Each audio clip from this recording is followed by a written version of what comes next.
Sir, any thoughts about purgatory? You ask question, guys, I'll answer you, but not my opinion. Sabi ng iba, tunay daw yung purgatory, sabi ng iba, hindi. But it doesn't matter. Ano ang sinasabi ng Diyos about purgatory? So, pupunta tayo ng scripture to answer this question. Again, you can study, read the Bible, cover to cover, pero wala kayong makikitang purgatory.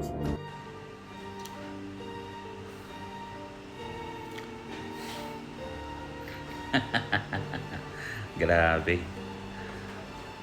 Ginagawa niya talaga kami masyadong no. Ano bang akala niyo sa amin, guys?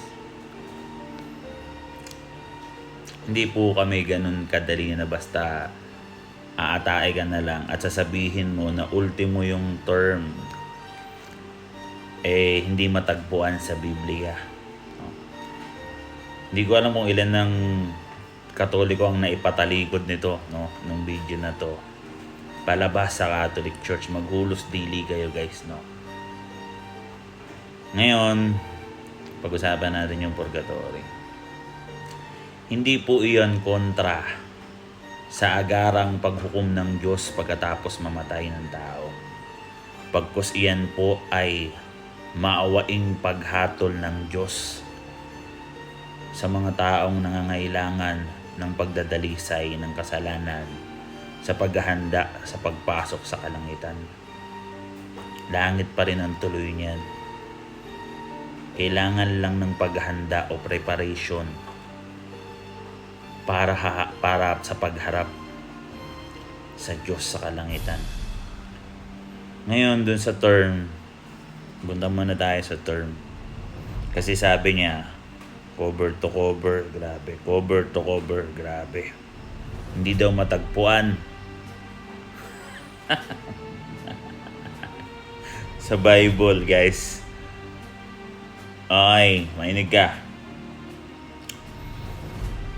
Dito sa Hebreo 1, talatang 3, Douay Rheims version, who being the brightness of His glory and the figure of His substance, and upholding all things by the word of His power, making by the word of His power, making purgation of sins, sit it on the right hand on the majesty on high.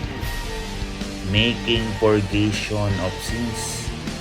Sa King James kasi purge our sins. Pero dito purgation of sins. Purgation of sins equals purgatory. Estado ng pagdadalisay. Purgation, pagdadalisay ng kasalanan para ang tao ay tuluyan ng makapasok at humarap sa kaluwalhatian ng Diyos sa beatific na ibibigay sa kanya ng Diyos. So, hindi ko alam kung ilan na yung napatalikod mong Katoliko sa kalokohan mong video na to. Okay? Gusto kong buuin yung video. So, una pa lang sablay agad. Sa mga iba pang katanungan pagdating sa purgatory, akit kayo sa rep, guys. Huwag kayong magtanong sa mga tao na to. Walang matinong sasabihin to sa Catholic Church. Tinadaan nyo lang sa soft spoken